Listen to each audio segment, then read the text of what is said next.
नमस्कार, मैं अविनाश सैनी और आप देख रहे हैं अलग हरियाणा। आज 26/11 की वर्षगांठ है, यानी 26 नवंबर 2008 का वो दिन, वो काला दिन जब मुंबई पर अलकायदा के आतंकवादियों ने हमला किया था और बहुत सारी जानें उसमें गई थी। आज उसकी वर्षगांठ है, उस पर बात करेंगे। और हमारे साथ हैं कमांडो रामेश्वर शोरान, जो बैटल वॉरियर हैं कारगिल वार के और 26/11 के, और संयोजक हैं भगत सिंह सेना के। तो उनसे जानते हैं कि उस दिन असल में हुआ क्या था, और वो जो 3 दिन थे, 26, 27, 28 और 29, ये 4 दिन ऐसे थे। तो उन 4 दिन में किस तरह का ऑपरेशन हुआ और कैसे ऑपरेशन सक्सेसफुल हुआ, हम जानना चाहेंगे कमांडो रामेश्वर शोरान जी से। जी, आपका स्वागत है कमांडर साहब। सबसे पहले आपके चैनल के माध्यम से मैं समस्त दर्शकों को, देशवासियों को भारत माता की जय, जय हिंद, वंदे मातरम और इनकलाब जिंदाबाद बोलना चाहूँगा। बात रही आज के दिन की, जैसे कि आपने बता ही दिया है कि आज लगभग 11 साल हो गए हैं। और 11 साल के पहले अगर बैक फ्लैश में जाते हैं तो ठीक वो काला दिन जैसे आपने बताया था, तो वो दौर, वो मंजर आंखों के सामने घूम जाता है कि भाई एक बहुत बड़ा इंसिडेंट था, भारत देश के लिए बड़ा झटका था उस टाइम पे कि अचानक ऐसे बिल्कुल शांत वक्त के बीच में और मुंबई के अंदर इतना बड़ा हादसा हुआ था। और मैं उस दर्दनाक हादसे के बीच में अपनी ड्यूटी या अपना कर्तव्य निभाने के लिए वहाँ पे पहुँच पाया, ये मेरे लिए सौभाग्य की बात है। जी, तो ये जो 4 दिन थे 26 से 29 तक, तो किस तरह से ऑपरेशन चला और किस तरह से ऑपरेशन सक्सेसफुल हुआ, क्या कहानी है ये? एक्चुअली हम लोग उस टाइम पे जैसे कि बात चलती है कि कमांडो हर वक्त एज ए ट्रेनिंग के पीरियड के अंदर रहता है, तो हमारा भी कुछ ऐसा ही दौर चला हुआ था। हम लोग मानेसर में थे और हम अपने ट्रेनिंग एक्टिविटीज़ के बीच में इन्वॉल्व थे। तो उसी टाइम पे हमारे को लगभग रात को मैसेज मिलता है कि 10 साढ़े 10 के आसपास कि ऐसे ऐसे मुंबई के अंदर कोई इंसिडेंट हो गया और आउट ऑफ कंट्रोल और बड़ा भयानक तरीके से मिलिटेंटों ने वहाँ पे सिविलियंस को मारना शुरू कर दिया है। तो हमारे को तुरंत वहाँ से निकाल करके वहाँ से बुलाने का मतलब ये कि कॉल की गई कि भाई आप यहाँ से पहले दिल्ली आओ, दिल्ली से फिर आपको मुंबई जाना है। तो वो सब तैयारियों का दौर था, अपने आप को फिट करने के लिए जो एक रूटीन में रहता है कमांडो के लिए। और इसी बीच में ऐसे मैसेज का मिल जाना, तो आनन फानन में वहाँ से निकलना था। बड़ी अच्छी तैयारियाँ रहती है, कमांडो 24 घंटे इसी चीज़ के लिए तैयार होते हैं। हमारे को ऑर्डर मिला और हम लोग निकल पड़े। तो कमांडो पे बहुत ज़्यादा भरोसा रहता है। जहाँ भी कोई ऐसी अप्रिय घटना होती है, कोई मुश्किल घड़ी आती है, तो सबसे पहले कमांडो को याद किया जाता है। तो कमांडो की ऐसी क्या चीज़ होती है उनके अंदर कि सबसे ज़्यादा भरोसा देश को, समाज को अपने कमांडो पे रहता है? देखिए, मैं एक बात आपके चैनल के माध्यम से कहना चाहूँगा। ये बात समस्त युवाओं को भी शायद इंस्पायर करे कहीं ना कहीं। सिर्फ एक कमांडो नहीं, जब हम अपने आप को डेडिकेट कर देते हैं नेशन के लिए, राष्ट्र के लिए, तो वहाँ पे सीधे सीधे शब्दों में आप अपने आप को पहले उस चीज़ के लिए कुर्बान कर चुके होते हैं। कुर्बान मीन्स आप अपने आप को बलिदान कर चुके होते हैं कि वक्त पड़ा या ज़रूरत पड़ी देश के लिए तो मैं अपने आप को हंसते हंसते लुटा दूंगा। और जब बात आती है हमारे देश की रक्षा की और इज्जत की, तो इससे सुनहरा और इससे हम अपना एक खुशी का मौका शायद ही किसी चीज़ को समझते हो। और रही बात कमांडो को देखकर ही ऐसा क्यों एहसास होता है या महसूस होता है, तो एक्चुअली मैं 2014 में 2014 में मैं वीआरएस लेकर के जब यहाँ पे आया, तो मेरे को उस टाइम पे एहसास होता है कि हम लोग किस जगह पे काम कर रहे थे उस टाइम पे। क्योंकि जब हम काम कर रहे होते तब हमारे को इतनी फीलिंग्स नहीं आती। तो यहाँ पे आकर के जब हम बात करते हैं राष्ट्रवाद की या देश प्रेम की, तो यहाँ का राष्ट्रवाद और देश प्रेम बिल्कुल अलग है, जो एक फ़ौज में कमांडो को जो सिखाया जाता है या उसको तैयार किया जाता है। तो मैं तो ये मानता हूँ कि जो वहाँ की ट्रेनिंग और जो वहाँ का एक रोज़मर्रा के जीवन और या उनका जो लाइफ जीवन शैली बोलते हैं जिसको, वो ही अपने आप में एक देशभक्त और देश प्रेमी तैयार कर देती है। और कमांडो की जो रात दिन की ट्रेनिंग रहती है तो उसको फिजिकली फिटनेस और मेंटली फिटनेस का काम करती है। जी, मुंबई में 26 नवंबर को 2008 को कई जगह पे हमले हुए थे। तो आप सबसे पहले कहाँ पहुँचे? देखिए, ये सब प्लानिंग तो सीनियर ऑफिसर का रहता है कि भाई किस ट्रुप को कहाँ पे डिप्लॉय करना है। तो हम लोगों को तो जैसे ही हम लोग मुंबई के लिए मुंबई पहुँचे दिल्ली से, तो हमारे को वहाँ पे ऑलरेडी जो वहाँ पे हेलीकॉप्टर बोल सकते हैं हम, वहाँ पे अवेलेबल थे। हमारे को तो सीधा सा ताज के ऊपर ही, ताज पे, क्योंकि बड़ा हमला ताज होटल पे था। तो हम लोग होटल ताज पे गए थे और वहाँ पे हमने अपना जो ड्यूटी मिला था उसको पूरे रूप से अंजाम दिया। जी, 10 लोग थे शायद जो आतंकवादी थे, और उन्होंने कई दिनों तक बहुत सारे लोगों को बंधक बनाए रखा। तो उस समय पे ताज पे जब आप लोग गए तो सबसे बड़ी मुश्किल क्या थी आपके सामने? सबसे बड़ी मुश्किल ये थी एक्चुअली वहाँ पे हमारे पहुँचने से पहले, स्पेशली मैं उस टीम की बात कर रहा हूँ जिस टीम का मैं हिस्सा था। मेजर संदीप उन्नीकृष्णन जो कि एनएसजी के शहीद हो चुके थे, जी। और वो होटल ताज के अंदर ही हुए थे। और ये हमारे लिए बड़ा दुख था उस टाइम पे कि मिलिटेंट है, इनको तो हम नहीं बख्शेंगे, इनका तो टाइम आ रखा है और इनको तो निपटा लेंगे। लेकिन हमारे लिए दुख की बात ये थी कि हमारे एक अधिकारी, एक हमारे साथी जो कि शहीद हो गए थे, और ये हमारे लिए कहीं ना कहीं दुख का एक दर्द का एक विषय था। पर इसके लिए हम लोग निराश नहीं थे और ज़्यादा अग्रेसिव थे कि जल्दी से जल्दी इन जो कि हमारे देश को तोड़ने के लिए, हमारे देश में दहशत फैलाने के लिए दहशतगर्द आए हैं, इनको न्यूट्रलाइज किया जाए। ये एक सीनियर ऑफिसर शहीद हुए, और जो देश को बचाने का और ये जज्बा भी था।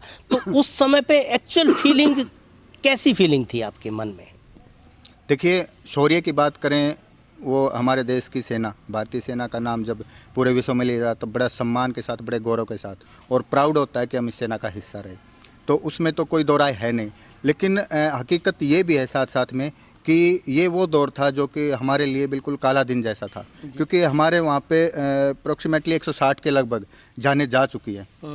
ये आंकड़े और ये गिनतियाँ है, आप लोग भी अच्छे से जानते हैं।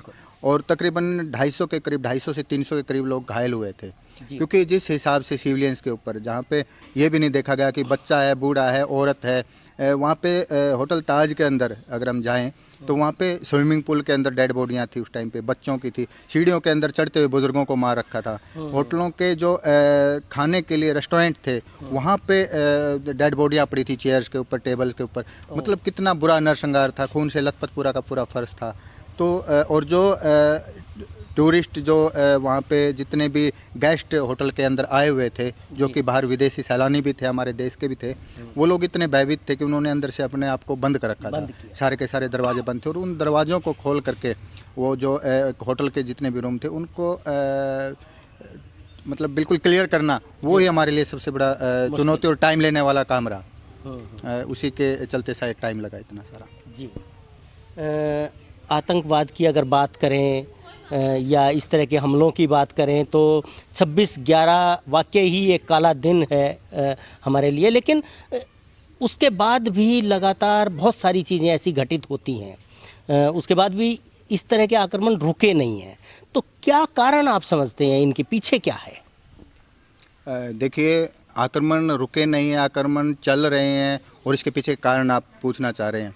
तो मैं एक सैनिक होने के नाते तो मेरे तो स्पष्ट रूप से यही शब्द रहेंगे कि ठीक है, जो दुश्मन लोग होते हैं, चाहे वो आप अपने घर परिवार से देख लो या देश की बात आए तो देश के बड़े स्केल पे हम देखते हैं, तो स्पष्ट रूप से हमारी जो सीमाएं हैं वो कहीं ना कहीं हमारे शुभचिंतकों से नहीं लगी हुई है। तो उनकी कोशिश ये रहती है, अगर प्रोक्ष युद्ध, डायरेक्टली अगर वो युद्ध नहीं कर पा रहे तो कहीं ना कहीं डायरेक्टली वो लोग इस तरह की घटनाएं करते हैं या उनको बढ़ावा देते हैं या उनको स्पॉन्सर करते हैं।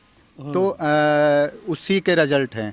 लेकिन एक बात बड़ी अच्छे से वो लोग भी जानते हैं और उनको पता भी है, और हमारे जो हिंदुस्तान के जो युवा हैं या जो युवा सैनिक बनते हैं या सैनिकों का जो शौर्य है उससे वो अच्छी तरह परिचित है। वो कितनी भी कोशिशें करते रहे, नाकाम ही रहना, नाकाम रहेंगे, नाकाम रहेंगे। पहले भी नाकाम रहे हैं, आगे भी नाकाम रहेंगे। हालांकि वो कोशिशें लगातार करते हैं, लेकिन इस देश के जो जवान हैं, इस देश का जो खून है वो बोलता है और इस देश के लिए कुछ कर गुजरने के लिए हमेशा तत्पर रहता है। ये हमारे कमांडोज़, हमारी जो मिलिट्री है या जो हमारे और दूसरे लोग भी हैं, वो इसको साबित करते रहे हैं हमेशा ही। आपने अभी राष्ट्रवाद की बात की थी कि जब वीआरएस लेके आए तो एक अलग तरह का राष्ट्रवाद दिखाई दिया। वो क्या है, आपको कैसा राष्ट्रवाद सिखाया जाता है? और अब जो हम देखते हैं जो बहुत ज़्यादा शब्द है ये, तो इसको कैसे डिकोड करेंगे हम?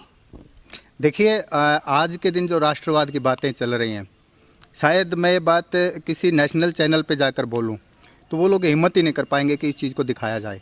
कहीं ना कहीं ये आज के दिन जनता समझ भी रही है। राष्ट्रवाद के नाम पे राष्ट्रवाद नहीं, आज राष्ट्रवाद के नाम पे एक बिजनेस टाइप का राष्ट्रवाद परोसा जा रहा है लोगों के माइंड को सिर्फ और सिर्फ कैच करने का।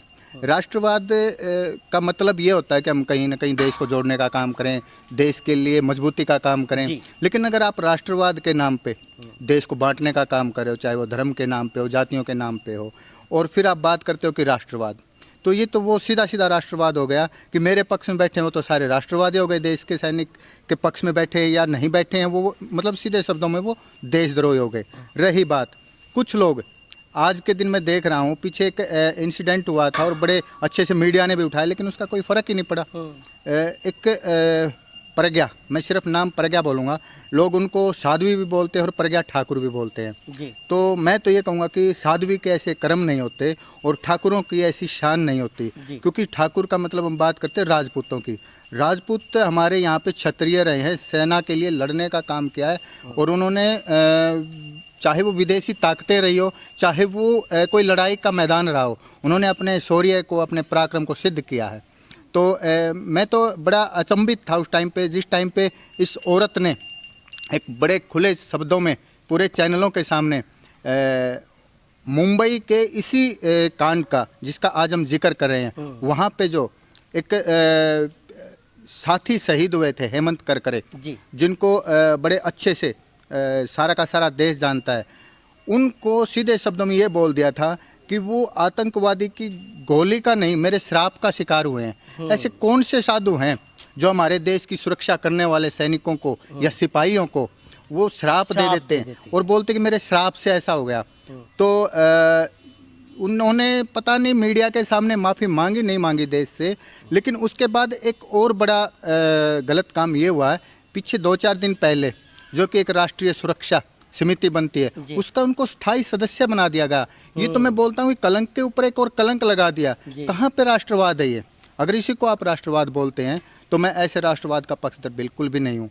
राष्ट्रवाद की जब बात आती है तो कम से कम हमारे शहीदों की तो इज्जत करना सीखो, जिन्होंने अपनी जान लुटा दी इस वतन के वास्ते। अगर हम उनका सम्मान ही नहीं कर सकते तो उनको बोलते कि हमारे शराब से शहीद हुआ है, तो ये तो अपने आप में एक बड़ी दुखद घटना। और इससे पूरे के पूरे मैं तो बोलता हूँ कि सैनिक बेचारे वो लोग जब सर्विंग होते हैं इस चीज़ के खिलाफ बोल नहीं पाते, लेकिन दर्द और टिस तो उनके अंदर घुटती और घुटती रहेगी। ये पूरा देश जानता है, पूरी दुनिया जानती है कि हम हैं इसलिए क्योंकि हमारी सेना हमारे प्रहरी बन के हमारे बॉर्डर पे खड़े हैं और हर मुश्किल घड़ी का सामना करते हैं। वो मुश्किल बहुत ज़्यादा सर्दी, बहुत ज़्यादा गर्मी और ऐसे हालात जिसमें इंसान के लिए रहना बहुत मुश्किल है, ऐसे हालात में वो रहते हैं और कभी उफ तक नहीं करते, कभी अपनी पीड़ा को जाहिर नहीं करते, लेकिन इस देश के लोगों को सुरक्षित बनाते हैं हमारे जवान। उनको सलाम है। और इसी पे थोड़ी सी बात ये करेंगे कि आपने कहा कि मैं अभी वीआरएस लेने के बाद अभी वीआरएस ली है, तो वीआरएस लेने के बाद आप क्या कर रहे हैं? देखिए, वीआरएस लेने के बाद वो कहते हैं ना कि a soldier never get off duty जी। तो सिपाही की ड्यूटी कभी ख़त्म नहीं होती।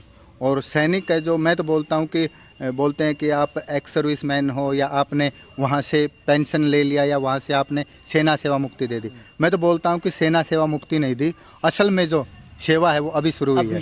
हाँ, क्योंकि आज के दिन जो परिवेश समाज और देश का है, मैं तो ये मानता हूँ कि देश की सीमाओं की बजाय देश के अंदर सच्चे देशभक्तों की और सच्चे राष्ट्र प्रेमियों की ज़रूरत है। वो जगाएं युवाओं को, वो समझाएं आने वाली पीढ़ियों को कि बंटो नहीं, जुड़ो, संगठित हो जाओ और आवाज़ उठाओ गलत के खिलाफ। और गलत ज़रूरी नहीं है कि हमारे लिए पाकिस्तान हो, गलत ज़रूरी नहीं कि हमारे लिए चाइना हो, गलत ज़रूरी नहीं कि हमारे लिए कोई दूसरा देश हो। गलत का मतलब ये है कि हमारे अंदर जो छुपे गद्दार हैं, और गद्दार आज के दिन जैसे चोला ओढ़े घूमते हैं, उनकी पहचान करो। क्योंकि अगर देश को तोड़ने का और देश को बांटने का काम करते हैं, वो कहीं से भी किसी भी रूप में वो देशभक्त और देश प्रेमी हो ही नहीं सकते।